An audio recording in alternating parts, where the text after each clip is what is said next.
Bonsoir, bienvenue. Merci d'être au rendez-vous des grandes questions. Votre apéro philo du samedi, 19h. Ce soir, notre grande question, c'est: l'amour est-il la réponse à la haine? Eh bien, on va se le demander avec le journaliste Edoui Plenel qui publie Pour les musulmans aux éditions La Découverte, avec le philosophe Armand Abécassis, qui est l'auteur d'une pensée juive kilométrique en quoi 2200 volumes, quelque chose comme ça, non? Enfin bon, bref, et qui publie un essai, Les derniers jours de Moïse, aux éditions Flammarion. Et puis enfin, l'anthropologue Malek Chebel.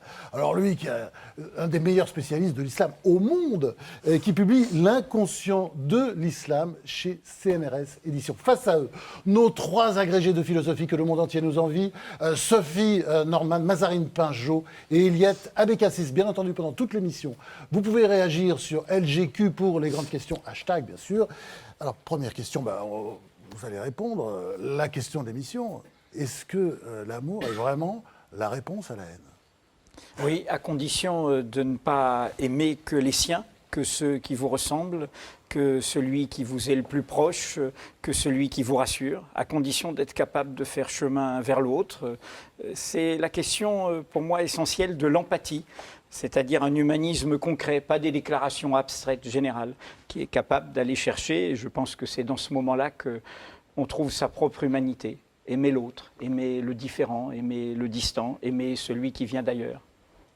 Alors, il y a les représentants de deux grandes religions, de monothéisme, les juifs et les musulmans. Où sont... Il n'y a pas de chrétiens? Peut-être vous, hein? D'ascendance, puisque mon père a grandi dans le catholicisme et ma mère dans le protestantisme. Bon, ça va, il y a un chrétien, non, il n'y a pas d'autres chrétiens. Bon. Alors, je vais vous poser la même question à vous. Ouais, je ne crois pas que l'amour suffise à éliminer la haine définitivement, ni même provisoirement. L'amour, c'est vrai. On dit même, on y réfléchira tout à l'heure, Dieu est amour. Mais quand on lit l'écriture sainte, aussi bien juive, chrétienne que musulmane, on voit que Dieu punit beaucoup. Il ne s'empêche pas. Qu'est-ce que ça cogne, ça tue, oui. C'est incroyable. Oui, mais quelle que soit la manière dont on les exprime dans les trois écritures saintes, il reste que... Il y a des guerres tout le temps. Mais il est insuffisant de dire que Dieu est amour, il y a la justice également. Que veut dire un amour s'il n'est pas fondé sur la loi, l'ordre, le respect de l'autre? Si je ne respecte pas l'autre et je ne me soumets pas à la loi de la responsabilité que j'ai à l'égard de l'autre, que veut dire l'aimer? Et l'une des voies la meilleure, précisément, sur tous les plans d'expression de l'amour, c'est précisément l'obéissance à cette obligation dans laquelle je suis quand je rencontre l'autre. Alors, vous portez le même nom qu'Eliette, hein? Il y a une raison? Vous êtes le père, hein? Oui, je ne sais pas s'il faut que je dise c'est ma fille ou moi je suis son père. Ah oui, psychanalytiquement, c'est très intéressant. Malek Chebel, alors vous, l'amour. Alors vous avez transformé depuis longtemps, d'ailleurs, l'islam, enfin c'est toute votre thèse, toute votre œuvre, c'est presque une religion d'amour. C'est une Alors qu'en principe, c'était réservé aux évangiles, ça. L'islam est mal connu, donc on ne sait pas qu'il est aussi religion d'amour. Ceci étant, dans ma vision personnelle, je pense que cet amour de Dieu-là ne fonctionne que dès lors qu'il est adossé à une loi humaine. Et dans ma vision à moi, c'est, si vous voulez, le fait de respecter une loi, le fait de respecter son voisin, le fait de s'assujettir à cette loi propre et d'être investi par cette loi est déjà un premier pas dans l'amour. L'amour des hommes, évidemment, l'amour des humains les uns par rapport aux autres. Je ne crois pas du tout à un amour absolu ou à un amour dicté par Dieu. S'il n'est déjà vécu, si vous voulez, par la personne elle-même, qui elle-même doit elle-même s'accorder un minimum d'amour. C'est qu'on ne peut pas aimer autrui, si on ne s'aime pas déjà un petit peu. Alors, Malek Chebel, on parlait tout à l'heure de l'Ancien Testament, où il y a quand même pas mal de sang. Alors, dans l'islam, il y en a beaucoup dans le Coran, hein? Oui, mais non, pas du tout, pas tant que ça, c'est relatif. Quand même, allez. Non, si vous lisez le Coran comme... oui, je l'ai lu dans votre traduction, hein, parce que il a traduit le Coran en plus de tout le reste. Non, de ce point de vue-là, si vous voulez chercher l'amour, c'est dans ma traduction que vous allez la trouver, c'est sûr. Non, celle d'André Chouraki, qui n'est pas mauvaise non plus. Puis oui, mais il adosse trop au Talmud et à la Torah, etc. On ne sait plus où se trouver. Il y a peut-être des raisons aussi à ça, non? Enfin, bon, on va pas rentrer là-dedans. Non, mais... Le Coran est un livre qui inclut le Talmud, la Torah, la Bible, l'Ancien et le Nouveau Testament. Il les inclut, ça ne veut pas dire qu'il les étouffe ou qu'il les isole, non, au contraire. Il considère qu'ils font partie prenante de l'islam. Donc à partir de là, vous pouvez vous recommander, si vous voulez, du Coran pour pouvoir lire aussi bien la Torah que la Bible. Bon, Mais alors... dans ma traduction, juste un mot là-dessus, je vous assure que si vous lisez l'ensemble du Coran et que vous n'allez pas chercher, si vous voulez, disséquer le Coran pour ne trouver que les versets belliqueux, vous verrez que c'est dans l'ensemble un livre d'amour. Dans l'ensemble. Alors, d'abord, on va commencer par vous, Edoui Plenel. On va se demander avec vous si c'est la haine qui mène le monde. Et d'abord, est-ce que la haine n'est pas le moteur des médias? Un peu quand même, non? Moi, je ne suis pas les médias, je suis Mediapart. Un petit peu, oui, un petit peu quand même. Oui. Non, mais Mediapart et puis Le Monde pendant 25 ans. La haine, mais c'est tout. Il y a beaucoup de haine dans les médias, non? C'est le cœur de notre sujet, c'est la question du ressentiment. Le ressentiment, c'est le pire... comment dire, le sentiment de victimisation. Il y a de la haine, il y a des mots qui blessent. Moi, ce livre que vous tenez entre les mains est un mot contre l'essentialisation. Malek Chebel, tout vous son pouvez œuvre expliquer le prouve. parce que je comprends pas. L'essentialisation, c'est de dire derrière les mots islam, musulman, un bloc. Comme s'il n'y avait pas de diversité, de pluralité. Toute l'œuvre de Malek Chebel, c'est de montrer qu'il y a des islams, il y a une pluralité qu'il faut faire vivre, et c'est la meilleure réponse aux totalitaires qui se réclament indûment de l'islam. Et donc, voilà, la haine, elle est quand on assigne des gens, quand on les met derrière un bloc.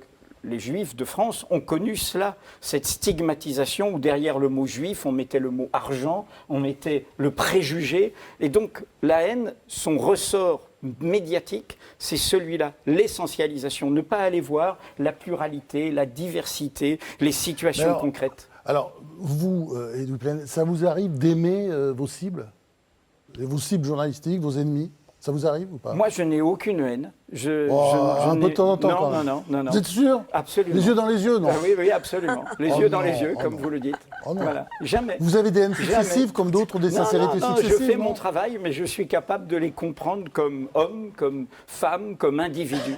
Je n'ai pas du tout de détestation personnelle. Et je pense même que, justement, il n'y a rien de pire. On doit faire notre travail, parfois porter la plume dans la plaie, mais ce n'est pas pour autant vouloir juger les personnes. Notre travail, ce sont des faits d'information publique, d'intérêt public. Moi, je ne suis pas le procureur de la morale personnelle de chacun. Bon, alors... Je vais vous laisser maintenant entre les mains d'Eliette Bekassis. Donc dans votre livre Pour les musulmans, vous faites une défense des musulmans qui sont la figure de l'autre au sens de Lévinas pour vous. Et vous accomplissez le tour de force de faire cette défense sans prononcer le mot Coran une seule fois dans le livre, ni parler d'islam. C'est presque oulipien, on se croirait dans la disparition de Georges Perec. C'est volontaire, je vais vous répondre. Est-ce qu'on peut défendre les musulmans sans défendre l'islam? Est-ce que ce n'est pas un petit peu vexant pour eux? Et est-ce qu'il ne faudrait pas, pour défendre véritablement les musulmans, défendre l'islam, le bel islam au sens de Malek Chebel? Ce livre pourrait s'appeler « Pour la France » ou « Pour les minorités ». Et ce livre est écrit par... comme je le dis à la fin, par un art religieux qui brasse toutes sortes d'héritages dans son histoire. Ça va changer après l'émission, là. Vous avez deux types là, qui vont vous remettre dans le droit chemin. Bon. Et donc, mon livre s'adresse à nous tous, et notamment, en effet, à une vulgate médiatique, qui, derrière ce mot musulman, assigne toute une humanité, justement, à une croyance identifiée, diabolisée, à une religion. Mais et les comme musulmans je le dis, sont définis par leur religion. Sinon, ce serait la défense si des vous me Arabes. suivez bien, c'est pour les musulmans. Non, mais comme vous l'avez vu, je fais très attention, très volontairement, de dire les musulmans, et je dis après, d'origine, de culture ou de croyance. Derrière ce mot, il y a une immense diversité. Comme quand on parle des Juifs de France, on parle d'une immense diversité. Il y en a qui vont juste pour Kippour en famille, il y en a qui pratiquent, il y en a qui sont de culture. Mais les musulmans, et qui n'ont pas de rapport. C'est pour ça, excusez-moi, je crois connaître un peu, puisque c'est l'histoire de ma famille, le judaïsme, la Torah ne nous habite pas. En revanche, c'est notre histoire. Et donc, je n'aimerais pas qu'on assigne ma fille à la Torah, parce qu'elle n'est pas croyante, elle n'est pas dans la pratique religieuse. Alors, vous critiquez l'islamophobie. Vous savez que les attentats contre Charlie Hebdo sont des attentats contre des gens qui ont été désignés comme islamophobes. Il y a une première édition de ce livre avant les attentats. Vous avez refait une deuxième édition de ce livre après les attentats. Avec une préface qui s'appelle « Lettre à la France ». Vous donnez des noms de gens que vous désignez comme islamophobes. Est-ce que ça ne peut pas résonner aujourd'hui comme un appel au meurtre? Je ne désigne personne comme Vous islamophobe. désignez des gens, je ne vais pas les nommer. Oui. Ah, vous Justement voulez dire... parce que... Ah, voilà. d'accord. Et on ne va pas les vous nommer. voulez dire que vous donnez bien des noms sûr. de gens Non, mais dont vous dites que c'est des islamophobes. Je vais vous répondre. Est-ce que ce n'est pas irresponsable de faire ça après non, les attentats? Avant les attentats, on aurait pu le comprendre, mais après. Je vais vous dire. D'abord, pour moi, ces attentats du 7, 8 et 9 janvier, pour moi, vous épousez l'excuse terrifiante que se sont donnés les criminels. Pour moi, ce sont des attentats totalitaires, de type fasciste. Pour moi, l'attentat contre Charlie Hebdo, c'est un attentat contre des gens dont on ne supporte pas les idées, dont on ne supporte pas les opinions. Pour moi, l'attentat de l'hypercachère, c'est un attentat contre des gens dont on ne supporte pas la naissance. Donc pour moi, ce sont des attentats totalitaires qui prennent prétexte d'une idéologie, qui rencontrent le parcours de perdition de ces jeunes, qui se revendiquent, comme le disent beaucoup de musulmans, indûment de l'islam. En revanche, je pense qu'il faut nommer les choses. De la même manière que je suis de ceux qui pensent qu'il ne faut pas dissoudre l'antisémitisme dans le racisme, parce que c'est une façon de rappeler une histoire particulière de crimes contre l'humanité, d'un ressort de la haine de l'autre qui a conduit à l'extermination. De la même manière, car c'est ce qui nous importe, ce n'est pas seulement de se souvenir des crimes, c'est de comprendre comment la ségrégation commence, comment la désignation, la stigmatisation commence. Et donc l'islamophobie, c'est le fait de contester, le fait que depuis 25 ans... Mais vous êtes en train de faire ce que depuis 25 ans, je vous réponds, depuis 25 ans, nous nous sommes mis dans le débat public en guerre contre une religion qui, derrière cette guerre contre une religion, la caricature et qui est en fait une guerre contre une partie de notre peuple. Il y a eu quand même aussi la christianophobie. Mais bien sûr, mais si vous des bonnes lois de 1905, la laïcité, c'est très bien. Si vous me lisez bien, je cite, je rappelle à certains laïcs sectaires que Jaurès n'était pas un anti-religieux. Je rappelle sa phrase « La justice étincelle, sur les Juifs, il n'était pas terrible. Divine », sur les il s'est rattrapé.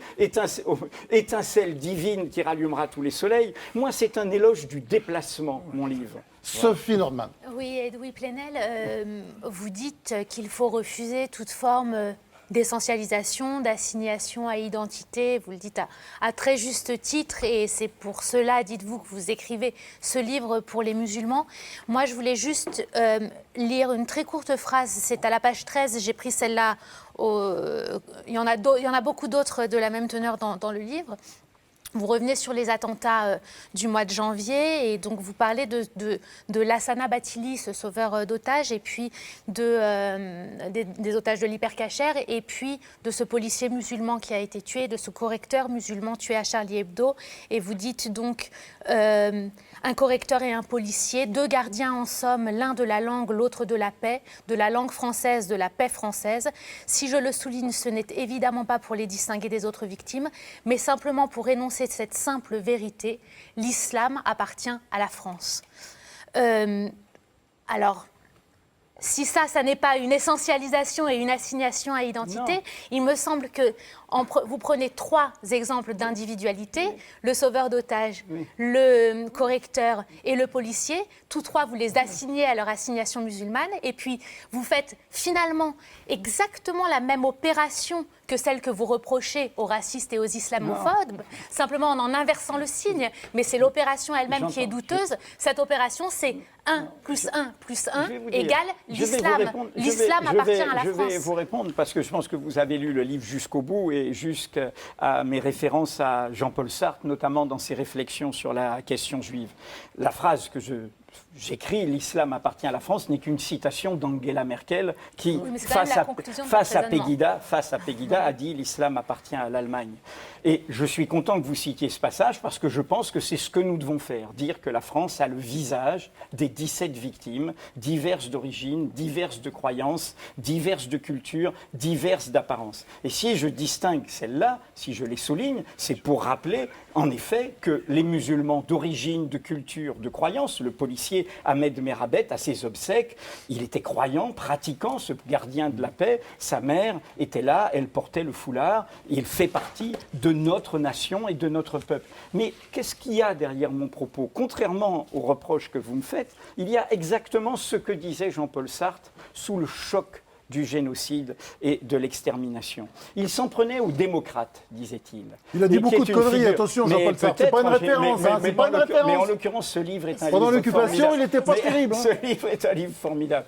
Bon, eh bien, et en l'occurrence, il dit la chose suivante. Le démocrate, c'est cette figure de gauche qui relève de ce que Aimé Césaire appelait le fraternalisme.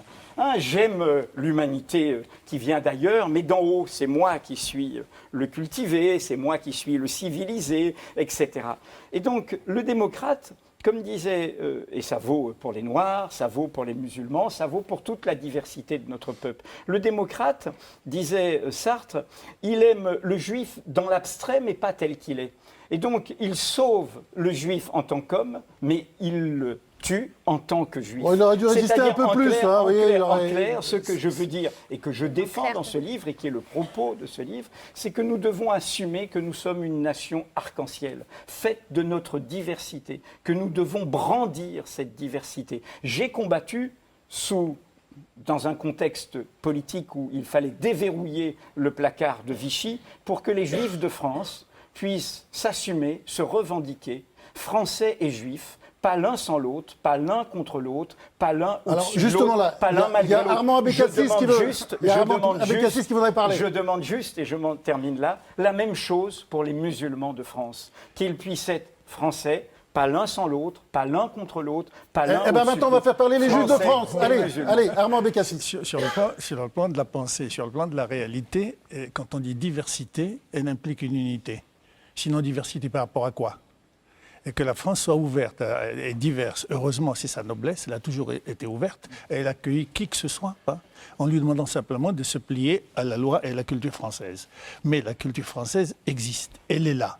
Et cette diversité, elle se situe par rapport à cette unité qui est la culture française, qui a mis des millénaires à se construire, tant bien que mal, mais elle s'est construite. Et il y a une culture française. Le problème est de savoir si le juif se sent juif et a raison de garder son judaïsme, même pour l'islam ou pour le chrétien, ou pour même l'athée d'une manière générale, même le révolutionnaire politique, est-ce que quand ils vivent en France, ils savent qu'il y a une culture et que la liberté leur est donnée de vivre cette culture selon leurs particularités, mais de telle manière qu'elle ne contredit jamais cette unité fondamentale. Sinon, c'est une diversité, c'est le sable au bord de la mer, aucun grain n'a aucun rapport avec l'autre grain, sauf qu'il est son voisin, et la France est en train de se dissoudre et de se déliter. Mais ce n'est pas... Pardon, allez-y, je vous laisse. Deuxième point, il est bien son père, Eliott. Je voudrais d'autre part, deuxièmement, faire une remarque simplement de vocabulaire. Le ressentiment n'est pas la haine. Le ressentiment, il relève de la psychologie en général. Il a des causes. Et il peut produire la haine. Oui, mais la haine est un sentiment ontologique. C'est pas comme le ressentiment. Ça veut dire quoi, pardon? Alors, ontologique, c'est-à-dire ce que je hais ou ce que j'aime, c'est le fait qu'il soit là ou qu'il ne soit pas là. Quoi qu'il fasse, quoi qu'il soit, quelles que soient ses croyances, c'est son existence que je ne peux pas supporter, c'est cela la haine. Cela n'existe pas chez un Français par rapport à l'islam. Mazarine Pinjot. Oui, moi j'ai quand même l'impression justement lorsque vous citez Angela Merkel que l'islam appartient à la France. Évidemment, enfin moi je vois même pas où est le problème. C'est évident que l'islam appartient à la France, mais là encore, il y a une forme de globalisation de l'islam qui tendrait à empêcher justement un examen critique de la religion. Que font les musulmans justement aujourd'hui, précisément pour tenir un discours un peu plus dominant que celui qu'on a pu entendre, etc. Est-ce qu'il n'y a pas un risque justement par néanmoins une petite forme, alors on va dire globalisation pour éviter le terme d'essentialisation, qui empêcherait précisément cet examen critique qui est absolument salutaire aujourd'hui. C'est exactement l'inverse. Vous savez, moi, qu'est-ce que j'ai fait avec ce livre? J'ai tendu une main par rapport à beaucoup de choses que les musulmans de France, dans leur diversité d'origine, de culture, de croyances, entendent depuis des années. Ces clichés, ces stigmatisations, ces automatismes de pensée. Du coup, je vais à la rencontre. Et qu'est-ce que je découvre? Je découvre justement des musulmans de France. C'est pas un petit peu paternaliste, ça, non? Mais je vais à la rencontre parce que je suis invité par eux. Et du coup, qu'est-ce que je découvre? Je découvre non seulement leur pluralité, mais leur travail critique, leur travail de conscience critique. Mais ce que je voudrais juste dire, quand même, derrière, j'ai dit que ce livre pourrait s'appeler Pour la France. Parce qu'il y a un débat entre nous, et qui n'est pas un débat pour moi sur l'islam ou sur les musulmans. Je pense que notre pays traverse une crise d'identité profonde. Et je pense que le problème collectif que nous avons pour que ce pays retrouve un dynamisme, c'est qu'il se voit tel qu'il est. Pour moi, ce pays est une Amérique de l'Europe, qui s'est toujours fait de ses migrations. C'est sa particularité en Europe. Comme M. Valls a parlé de l'apartheid pour parler de la ségrégation sociale. Je prends ce mot, même s'il est factuellement faux. Ouais. Même s'il est factuellement faux. Comment, et ce défi est devant nous, comment Mandela a réussi la sortie de l'apartheid, en tendant la main aux diverses minorités, dont la minorité blanche oppressive, mais en disant « We are a rainbow nation ». Nous sommes une nation arc-en-ciel. Je suis désolé, ce que dit Mme Merkel, nous sommes une nation arc-en-ciel, ce n'est pas notre discours. Quand M. Abécassis, et je suis en désaccord avec lui, me dit « la culture française ». Non, la France, bien sûr qu'elle a la culture. Bah, mais non, ça compte quand même, la culture française. Mais bien On sûr, va pas acheter ça demain, quand même. Bien sûr, on a besoin de Voltaire, on a besoin d'Hugo, on a besoin de Zola, on a besoin de Stendhal, de Flaubert, de Maupassant, on a besoin de Sartre, on a besoin de Camus, on a besoin d'Aragon, on a besoin de Céline, on a besoin de Giono. Mais on a besoin, Hugo écrivait pour les musulmans aujourd'hui, et par ailleurs on a besoin d'Édouard Glissant, qui disait il n'y a d'identité que d'identité de relation, qui disait j'échange changeant avec l'autre sans me perdre ni me dénaturer pour autant. On a besoin d'Aimé Césaire et de Franck Fanon. Donc qu'est-ce que je veux dire? C'est que la culture française, c'est aussi un champ de bataille. Je suis désolé, je n'ai pas les opinions de monsieur, du théoricien de l'action française. Maurras, mais il était très brillant dans son écriture, mais c'était un homme de culture française qui a théorisé l'antisémitisme contemporain. Donc il fait partie de l'histoire de la France. La France n'a pas accueilli toujours. Les statuts des Juifs ont été faits par Vichy et par Pétain. Donc c'est une bataille, la France. Quelle France nous voulons construire? Celle qui rassemble tout ça ou celle qui oppose les uns et les autres? On est tous d'accord avec vous. Enfin, je veux dire, je ne vois pas comment on peut ne pas l'être. Mais quand vous dites nous, quelle image nous renvoyons de la France? C'est qui ce nous? Il faut faire nous, justement. Il faut faire nous. Il faut cesser de faire eux et nous. Pourquoi est-ce que la parole musulmane, à part dans cette formidable émission, n'est jamais entendue? Pourquoi est-ce que, justement, de vrais... Pourquoi? En tout cas, tout dépend où on est. Alors, est-ce que ce n'est pas le moment, justement, de faire un examen critique plutôt des médias en France? Puisque c'est plutôt... Comme je vous ai dit, moi, je ne suis pas les médias, je suis Mediapart. Oui, mais vous y participez, donc peut-être faire entendre une voix là-dessus. Non, mais parce que... Excusez-moi, la question de la représentation, elle est là. C'est qui est-ce qui véhicule ce discours? Parce que moi, ce n'est pas un discours que j'entends. Enfin, si j'ouvre pas un journal, ce n'est pas un discours que j'entends dans mon quartier, par exemple. Mazarine Pazo, vous avez immensément raison. Si j'ai fait ce livre, dont le point de départ, je le rappelle, est un article de Mediapart à l'été 2013, qui s'appelait déjà Pour les musulmans. Je l'ai fait pour provoquer cela. Alors, on va passer à vous maintenant, Armand Abécassis. On va se demander, avec vous, Dieu est-il amour? Je sais pas, à lire certains textes sacrés, c'est pas toujours le cas. Oui, ce que j'ai dit tout à l'heure, Dieu est aussi justice. Pourquoi il serait seulement amour? Enfin, la justice n'est pas forcément très sévère. Oui. Pourquoi l'est-elle tellement dans les textes sacrés? La justice seule détruit le monde. L'amour seul détruit le monde. Il faut cette relation dialectique qui n'est pas essentialiste, dont on n'a pas la solution immédiatement, mais au fur et à mesure de l'espace et le temps qui changent et de la manière dont l'homme habite cet espace et le temps, il y a une relation qu'il faut créer pour que l'amour ne l'emporte pas sur la justice et la justice ne l'emporte pas sur l'amour. Alors, vous êtes, vous, le grand spécialiste français, mondial même, du judaïsme. Alors, les trois monothéismes, c'est-à-dire les religions à un seul Dieu, que ce soit l'islam, le judaïsme ou le christianisme, elles sont souvent accusées de semer la haine, de semer la guerre. Est-ce qu'il y a plus d'amour ou de haine dans ces religions, d'après vous? Il faut distinguer entre, comme pour l'islam d'ailleurs, comme pour les islamistes et l'islam, c'est le même problème, ou le chrétien. Il y a le christianisme. tel qu'il est déposé dans l'écriture sainte chrétienne, ou pour le judaïsme ou pour l'islam, est tel que la tradition des maîtres des trois religions interprète cette écriture sainte. Et puis il y a les juifs, les musulmans et les chrétiens. Et comme il y a des juifs, les musulmans et les chrétiens, il y a des dérives. Il y a de la pathologie, il y a des délires, il y a des fanatismes, il y a des manières de comprendre ces textes dictés ou écrits par Dieu, peu importe, précisément, qui relèvent beaucoup plus de la pathologie et de l'intérêt personnel, de l'égoïsme, de tous les maux de la terre, et qui poussent ceux qui s'y glissent à chercher dans ces textes juste les versets ou les sourates qui confirment précisément leur pathologie.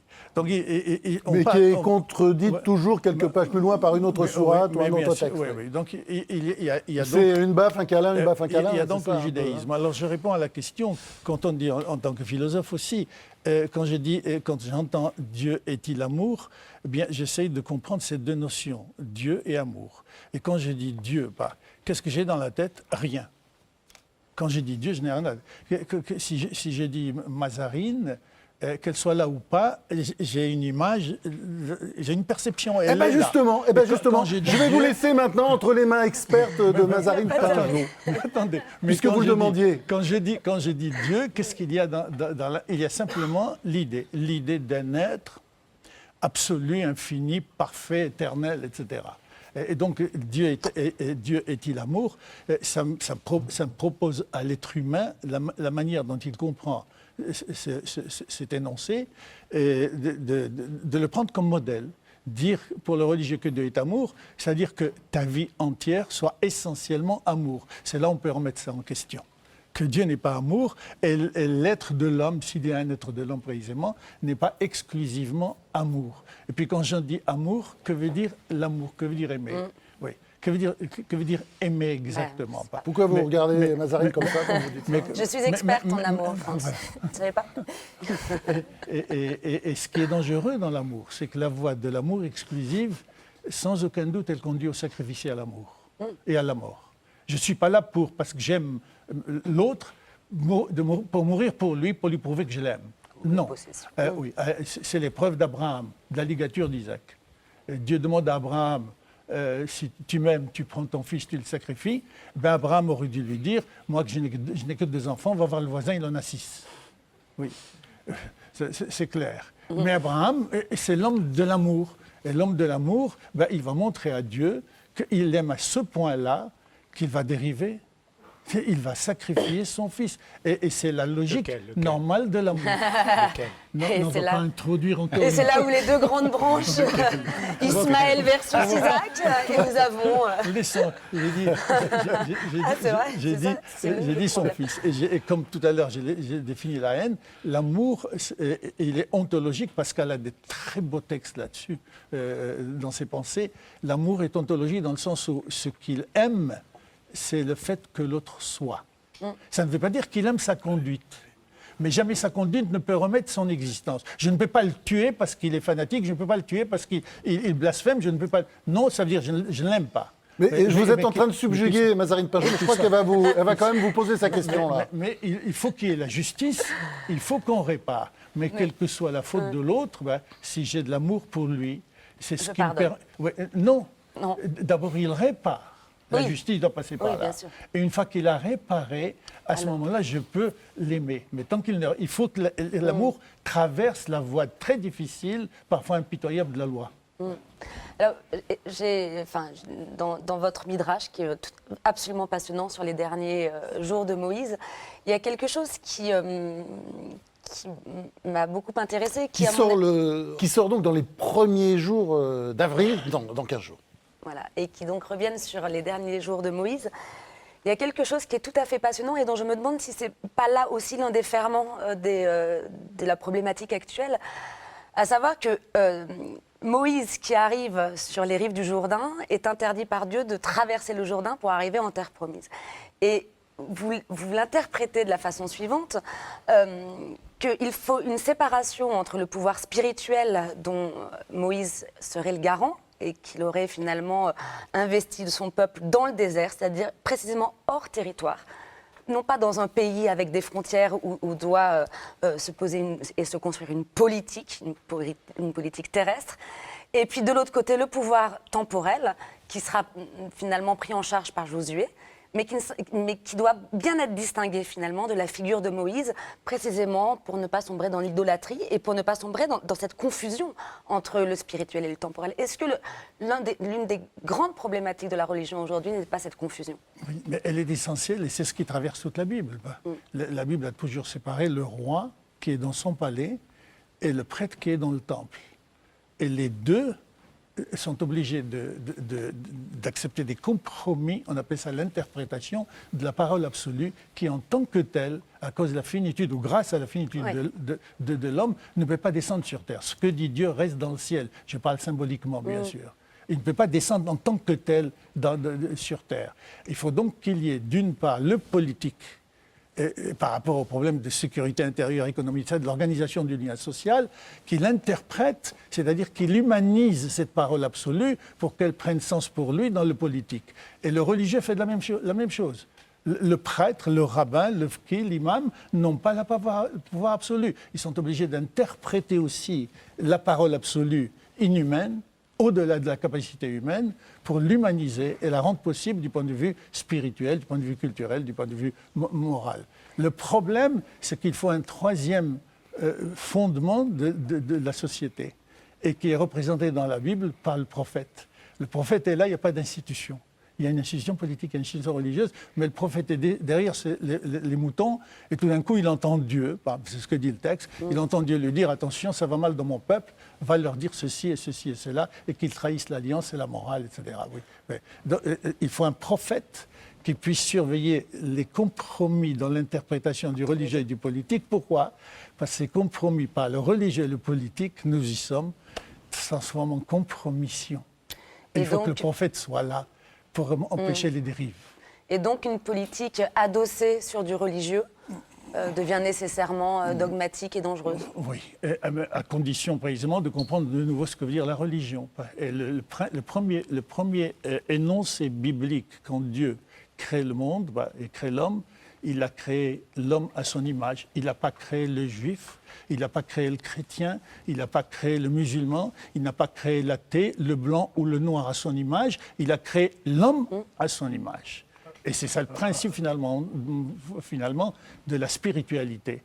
Armand Abékassi, il y a votre fille Eliette qui a envie de vous poser une question. Je ne sais pas si elle sera vache ou pas, d'ailleurs. Ce serait mieux qu'elle soit un peu vache quand même. Eliette Abékassi. Donc, dans une intervention sur le site Academ, dans un dialogue avec Galeb Benchek, je lui dis tu. Que nous recevons très souvent ici. Oui. Et que nous aimons beaucoup. Oui, qui est extraordinaire. Tu fais une critique du monothéisme en disant que le monothéisme est exclusif et qu'il génère donc de la violence et de l'exclusion de l'autre.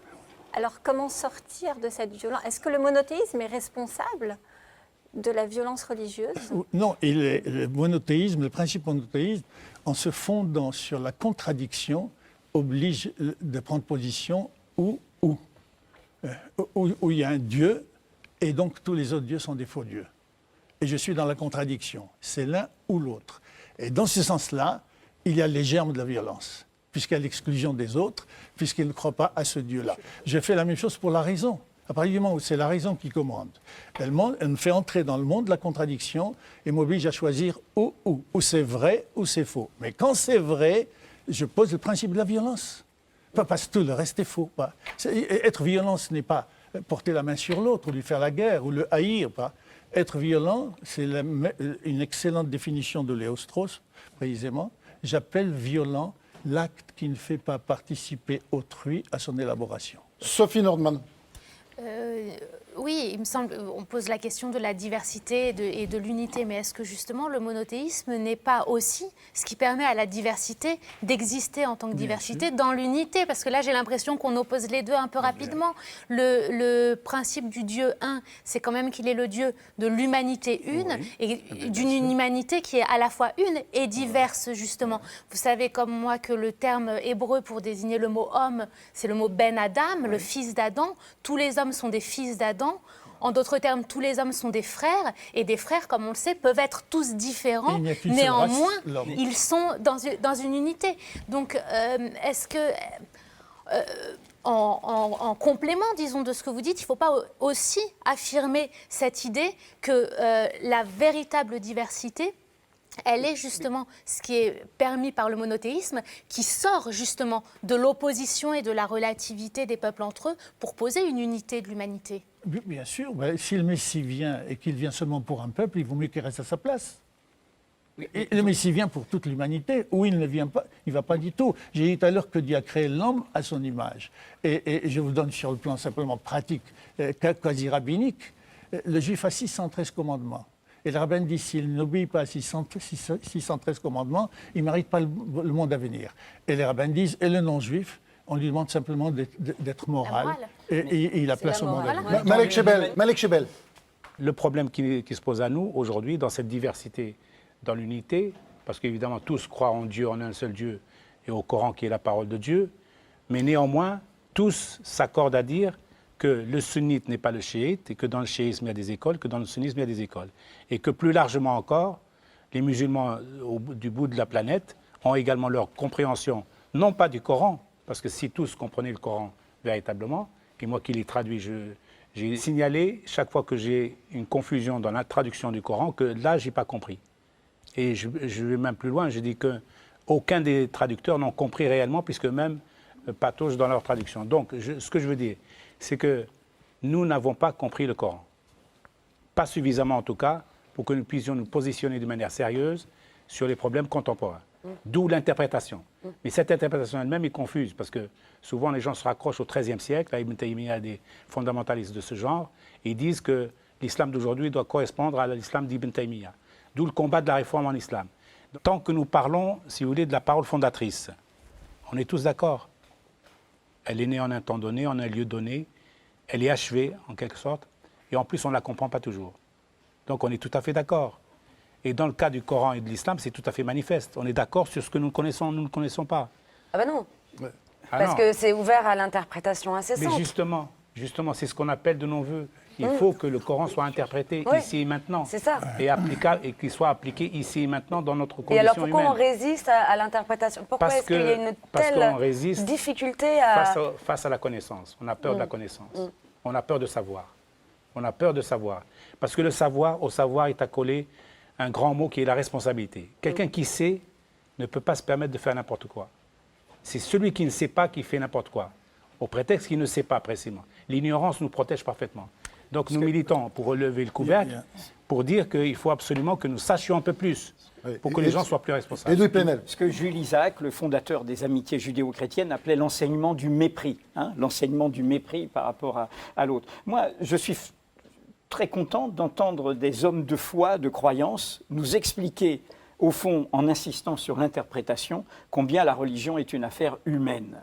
N'est pas une affaire de tout là-haut, mais c'est d'abord comment on va la bricoler. Et là, de ce point de vue, si on dit l'humanité, il y a plusieurs chemins d'unité dans la diversité. Vous ne pouvez pas, en disant le monothéisme est la seule garantie de l'unité, exclure, par exemple, la plus grande démocratie du monde, l'Inde, qui vit une pluralité faite du polythéisme, d'une diversité de croyances, etc. Et donc, moi, de la même manière qu'Olivier Roy, par rapport à une question qui nous obsède ici en France, la religion, la relation entre le religieux et le politique, le chapitre 22 de son dernier livre, Enquête de l'Orient perdu, est un chapitre que tout le monde doit lire, de cet homme de terrain, contre l'essentialisme laïque. Il montre qu'il y a des chemins avec la démocratie, pour le vivre ensemble, qui peuvent fonctionner sans l'exclusion forcément du religieux. Et donc il y a tous divers chemins. Il n'y a pas que le nôtre. Il y en a divers.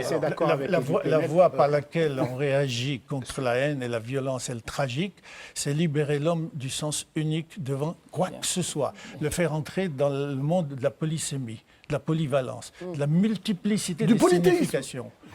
Oui, pourquoi pas. Oui, ma condition précisément de ne pas diviniser n'importe quoi. À condition de ne pas diviser. Bien sûr, le ciel est beau, mais ce n'est pas comme chez Platon ou chez les Grecs en général. Les astres extraordinaires, c'est eux qui suggèrent la répétition, l'ordre, le logos, sur le plan cosmique. Mais ce ne sont que des astres. Ce ne sont pas des dieux. L'ADN, bien sûr, sans elle, je ne peux pas exister. La société sans elle, l'histoire, mais ce n'est que de l'histoire. Je ne peux pas diviniser cela. On peut diviniser la nature, penser que la nature... Non. Je n'ai rien contre. Et pourquoi pas Je n'ai rien contre. Pourquoi pas Alors, je vais vous dire la pourquoi. nature, nous vivons avec elle. Je ne peux pas diviniser. Je ne peux pas diviniser la nature parce que il faut peser les mots pour comprendre. Diviniser, ça veut dire que je reçois le sens de ma conduite de la nature. Alors, moi, quand j'entends le mot nature, Armand Abekassi, moi je sors mon Malek Chebel qui a réconcilié d'une certaine manière l'islam dont il est un des meilleurs spécialistes avec le vin, avec le plaisir sexuel, la jouissance. Alors, vous, est-ce que, de là où vous êtes, est-ce que vous n'êtes pas gêné de sentir, parfois ces musulmans dont parle Edoui Plenel sont de plus en plus pris en otage par les islamistes, par les salafistes, très présents en France? Indéniablement, et je dirais pas seulement la minorité qui est prise en charge, c'est l'ensemble de la communauté musulmane qui est prise en charge, prise en étau, si je puis dire, par rapport à des gens qui gouvernent et qui la pilotent de loin, à commencer par les idéologues. Rappelez-vous qu'on est sorti de l'islam des caves que depuis peu. Et dans un passé très récent, tout à fait récent et encore brûlant même, il y avait un islam qui était piloté par des gens qui viennent de loin, des salafistes ou des tabléris ou que sais-je encore, qui dictent la conduite quotidienne aux femmes et aux hommes, essentiellement aux femmes, parce qu'ils ont trouvé le filon, parce que les femmes des banlieues ont peut-être une aptitude à les écouter parce qu'ils avaient peut-être la possibilité de le faire. Et en tout cas, bref, ils culpabilisent tout le monde, alors que la culpabilité n'est pas une grande vertu de l'islam. Et en même temps, ils pilotent donc tout le monde, à la fois dans le comportement vestimentaire, dans le comportement alimentaire, et ils nous imposent un ordre qui n'est pas le nôtre. Moi, je milite contre ça. Quand vous dites le vin, la jouissance, la sexualité, etc., c'est tout simplement la conscience. Je pose, si vous voulez, la règle, l'équerre, un endroit où il y a une prise de conscience, un peu de savoir, un peu de raison. Vous montrez que ce n'est pas incompatible avec l'islam, le plaisir, un peu de raison, l'alcool. introduire de la pluralité dans l'analyse et dans la compréhension du verset coranique ou du hadith éventuellement. Alors, la question, si proche, si loin, les juifs et les musulmans, est-ce que vous diriez qu'au départ, avant d'être islamisés, les musulmans étaient juifs? La question qui tue. C'est la question qui tue. C'est comme les chrétiens. Ils auraient pu être aussi chrétiens, mais ils étaient surtout des païens, Mais essentiellement. ils étaient juifs ou pas au départ? Attendez. C'est pas monolithique l'Arabie du 7e siècle. Ah, Il y avait on des attend, païens. c'est vous le grand spécialiste. Hein, Oui, on non, vous mais écoute. c'est ce que je vous dis. Religieusement. Je vais vous dire. À la Mecque et à Médine, c'est une région de païens, de bédouins païens. Il y avait des juifs qui étaient là depuis longtemps et quelques chrétiens. Il se trouve que Médine est venue 10 années après la prêche de la Mecque. Et donc l'islam a commencé à grandir, il a commencé à exister sur le terrain. Et donc il a eu ses problèmes à lui, son évolution. Et les juifs n'étaient pas d'accord, évidemment, d'endosser, ça je le comprends fort bien, d'endosser la nouvelle prédication, le nouvel islam, puisqu'ils avaient leur religion qui précédait de plusieurs centaines d'années. Et les chrétiens, pas plus les chrétiens d'ailleurs. Et même dans certains cas, les païens eux-mêmes ont refusé l'imposition de l'islam. Donc ça a été, pendant une dizaine d'années, de 622 à 632, une bataille rangée entre les Koraïchites, les Mécois, et le prophète. Et accessoirement, toutes les tribus aux alentours ont payé le prix de l'islamisation. C'est une religion qui est fondée sur l'islamisation, c'est-à-dire sur une parole divine imposée par les hommes. Bon, maintenant, un siècle après, l'islamisation a continué, s'est poursuivie, et moi je prétends qu'un siècle après, elle aurait dû s'arrêter quasiment en 750 après Jésus-Christ, c'est-à-dire un siècle après le début de l'islam. Ça n'a pas été fait, et les musulmans aujourd'hui regrettent, d'une certaine manière, cette progression de l'islam par l'épée et par les armes, ce qui n'a pas été le bel islam. Sophie Nordman. Oui, alors Malek Chebel, au cœur de vos travaux, de votre réflexion, vous pointez la confusion du politique et du religieux. Oui. Et vous dites que l'urgence absolue pour l'islam, c'est de couper ce cordon, Oui. de couper le religieux, le politique, et en même temps, dans vos analyses, vous rapportez très souvent l'islam à la question politique. Alors, vous le faites aussi bien en expliquant les évolutions à partir de la chute du califat en 1923. Également, quand vous dites qu'il faut de toute urgence organiser le culte musulman en France, pourquoi pas sur le modèle du judaïsme et du consistoire Avec qui a le été grand imam de créé France, oui. par Napoléon, donc par les pouvoirs publics, donc une intervention des pouvoirs publics dans l'organisation du culte, et puis même cet islam des Lumières que vous défendez est aussi, d'une certaine manière, inscrit dans un projet politique, républicain, Tout à fait. etc. Et donc, voilà, je voulais vous entendre sur cela.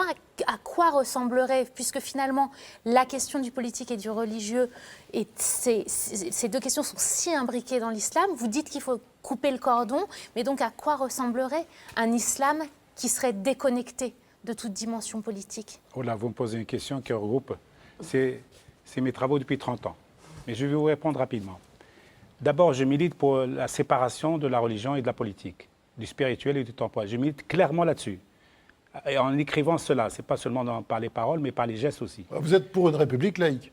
Non, attendez. Je suis pour une république qui embrasserait l'islam aussi. Où Oui, l'islam bien sûr, mais se laïque. trouverait laïque. Je suis là. Contrairement à Edoui Plenel. Non, mais si, au contraire. C'est vous qui avez une définition d'exclusion de la laïcité. Non, mais je prétends La que laïcité la France inclut est l'islam. capable, exactement, Voilà, que la laïcité à la française est tout à fait capable bien sûr. d'embrasser l'islam. Et l'islam se trouverait peut-être même mieux dans ce cadre-là que dans le cadre ancien, celui où il y a une confusion entre le politique et le religieux. Je dis très simplement, l'imam, je le respecte en tant qu'imam au sein de sa mosquée. Je le respecterai encore en tant que personne à l'extérieur de la mosquée, mais en tant que citoyen. Inversement, je respecte l'homme politique dans l'espace public, et quand il rentre dans une mosquée, il devient un croyant, un pratiquant. Vous voyez, donc il faut que, dans le concret, les choses soient claires. Je vous donne pourquoi je milite pour ça, pour deux raisons. Premièrement, dans l'histoire de l'islam et l'histoire de la philosophie de l'islam, au 8e siècle, il y a un mouvement qui s'appelle le mouvement des Mu'tazilites, les gens qui se sont séparés du rameau principal. Ces gens-là disent des choses étonnamment modernes, que nous-mêmes aujourd'hui on ne peut même pas dire. Ils disent que le Coran existe en effet, un Coran incréé qui se trouve à côté de Dieu. Mais le Coran que nous avons ici dans la librairie qu'on peut acheter est un Coran qui est passé par le truchement d'une parole humaine, d'une bouche humaine, la bouche du prophète. Il devient un livre sur lequel on peut discuter.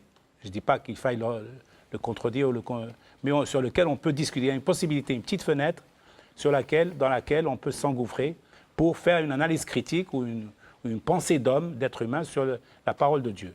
Ça, c'est le premier point. En 1925, qui est le deuxième point, Ali Abdelrazak, qui est un grand théologien du Caire, a écrit un livre qui s'appelle « Les fondements politiques de l'islam », dans lequel il sépare très nettement la religion et la politique. Il a été évidemment extradé de son université avant d'être réhabilité. Eh bien, je prends son programme comme étant le premier acte de modernité de l'islam. Un grand théologien sérieux, reconnu, respectueux de l'islam, qui dit il n'y a pas de raison que le calife doit être à la fois chef religieux et chef politique, et qu'il faille séparer ça d'une manière radicale et immédiate. Donc je fais la même chose en disant aujourd'hui, il n'y a aucune obligation, parce au contraire, même on est invité à séparer la religion de la politique, sinon l'islam ne grandirait pas et ne progressera pas dans le champ actuel de la controverse mondiale. Sur ces deux pieds, ce n'est pas possible. C'est vrai que vous avez une vision très épicurienne de l'islam, très loin de la martyrologie.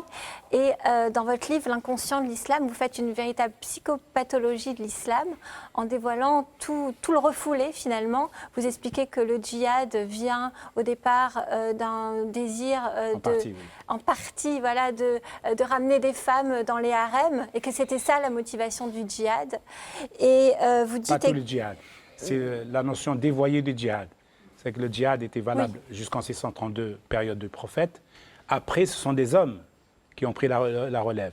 Et d'ailleurs, personne n'était mandaté par le prophète. Il n'a pas laissé d'héritier nommément. Donc, ce sont des gens qui se sont battus pour arriver au pouvoir. Donc, à partir de là, c'est des combats humains. Donc, et tout ce qu'ils ont fait par la suite, après 632, relève de l'islam historique, pénétré par des questionnements humains et aussi certaines pratiques qui sont malheureusement très humaines. Et vous dites également dans un chapitre sur ce que vous appelez le maternel que la femme, la mère peut être dévorante, c'est ça le maternel, c'est-à-dire le maternel qui devient comme la menthe religieuse, qui devient une dévoration de son enfant. Et vous dites que bien, dans certaines sociétés arabes, les traits culturels des hommes sont la toute-puissance, l'orgueil de mal, l'addiction au paradis de l'enfance. Est-ce que, et là d'ailleurs, ça peut peut-être dans cette surpuissance de la mère, c'est un rapprochement peut-être des Juifs, oui. Oui, et les Corses aussi, hein, comme vous savez.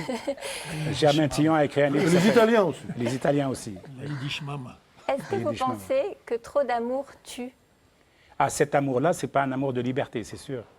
Mais quel amour est un amour de liberté? Quel Attends. amour humain est un Oui, amour oui, de justement, liberté? c'est un amour. Pas l'amour comme Non, valeur. Il faudrait mais là, pas c'est pas tellement de l'amour. La dévoration, c'est pas tellement de l'amour. La femme a besoin, dans le schéma maternel que j'ai décrit dans ce livre, la femme a besoin de ses enfants mâles pour pouvoir survivre au combat mortel qui se passe au sein de la belle famille. Comme la famille est écrasante, la femme qui vient de loin, c'est de l'exogamie, hein, la femme, elle vient de l'extérieur. Pour pouvoir survivre dans son environnement féminin et familiale, elle doit pouvoir s'appuyer sur sa progéniture masculine, parce que c'est eux qui sont dépositaires de l'autorité symbolique. Hein. Bien sûr, tout ça, c'est dans le symbolique. Hein. Ça n'est pas une dévoration réelle, c'est de la psychanalyse. Donc, il faut que les gens comprennent que cette dévoration symbolique fait que la femme a besoin de s'appuyer sur ses enfants mâles pour pouvoir exister dans son environnement. Et je dis que l'homme, le garçon, sachant cela, il connaît la dette symbolique qu'a sa maman par rapport à lui, et donc il prend un poids tellement démesuré, puisque c'est lui qui finalement donne naissance à son enfant socialement. Elle lui donne naissance biologiquement, mais c'est lui qui donne naissance à sa maman sur le plan social, au plan de l'imaginaire collectif. Et donc il prend une telle importance qu'il devient un surmâle, un surhomme. Et il ne sortira pas de cette situation-là, parce qu'il la trouvera confortable et agréable à ses yeux, et il va la garder, y compris quand il sera un adulte. Et c'est de là que viennent les perversions, les détournements de l'affectivité masculine quand l'homme sera homme, notamment par rapport à ses maîtresses ou à sa femme. C'est donc la libération de la femme qui sera le début d'une véritable révolution. Et ça sera à ce moment-là un amour de liberté. De toutes les libérations. De toutes Edgar les Morin avait libérations. dit dans Pleuzevet dans les années 60, Mais là, la d'autant femme plus. est toujours l'agent de la modernité. Mais rappelez-vous que les femmes turques ont eu le droit de vote 25 ans avant les femmes françaises. C'est Donc aucune Vous avez vu le culture résultat n'est aujourd'hui? propriétaire. Oui. Ben et alors, la Turquie existe et vit est une... Voilà, il y a une Le dynamique. sort il des y a femmes une n'est pas jeunesse. terrible quand même. Mais il y a une Ouais, jeunesse ouais, qui milite, ouais, pas ouais, des génial. femmes. Il y a des femmes libres en Turquie et qui se battent. Oui, Donc aucune mais- culture n'est propriétaire de ça. Mais je pense que néanmoins que sans la libération de la femme, et dans le monde arabe c'est un problème en soi, il ne peut pas y avoir un islam des Lumières, à proprement Mais parler. d'un point de vue théologique, on peut se fonder sur le Coran Mais totalement. pour avoir une vision. Totalement. Comme on se fonde dans la Bible sur les matriarches, il y a un vrai Pour ce rôle, qui il y a est la de la prophétesse femme, pour ce Déborah, qui- il y a des grandes figures féminines. Pour ce qui est de la femme, c'est encore plus simple pour les autres que pour les autres questions, la violence, etc. Parce qu'on prend juste l'exemple sur le harem du prophète. Le prophète lui-même, si vous voulez, était très soigneux en quelque sorte, il est très équitable avec ses femmes. Et même Khadija, par exemple, qui est la première femme durant laquelle il est passé de l'ère panéganique jusqu'à l'ère islamique en son temps, puisqu'elle était sa femme avant l'arrivée de l'islam, et elle est morte 10 années après l'arrivée de l'islam. Donc, de certaine manière, la transmutation, en tant que prophète, il était homme, il est devenu prophète de son temps, a toujours été monogame avec elle. Et elle a toujours eu un poids économique et un poids de prescription, aussi bien symbolique que culturel, du temps du prophète. Et toujours, il a validé toutes les opinions, de tous ses choix. Donc, ça prouve bien que c'est possible. Le prophète a été pour les femmes musulmanes le parangon de la liberté. Et par conséquent, celui qui les défendait le mieux. Il suffisait de prendre exemple sur lui. On pourrait continuer comme ça pendant des heures, Malek Chebel, mais il faut rendre l'antenne. Alors je renvoie à tous vos livres, dont notamment le Coran, traduit par vous, et puis aussi l'excellent dictionnaire amoureux de l'islam. Enfin, vous avez écrit un nombre de livres absolument incalculable. Le dernier, c'est L'inconscient de l'islam, chez CNRS Éditions. Armand Abécassi, vous, je rappelle le titre de votre livre, c'est Les derniers jours de Moïse, le premier, l'ancêtre des prophètes. C'est aux éditions Flammarion. Et puis ensuite, Edoui Plenel. Edoui Plenel, c'est un plaidoyer pour les musulmans, donc sous-titré presque, contre les islamistes. Pour la France, pour la France, c'est une réflexion sur nous. Voilà, c'est nous qui nous mettons en guerre. C'est aux éditions de La Découverte. Merci, cette émission est terminée. On se retrouve la semaine prochaine, même jour, même heure, pour une nouvelle édition des grandes questions, samedi 19h sur France 5. À la semaine prochaine.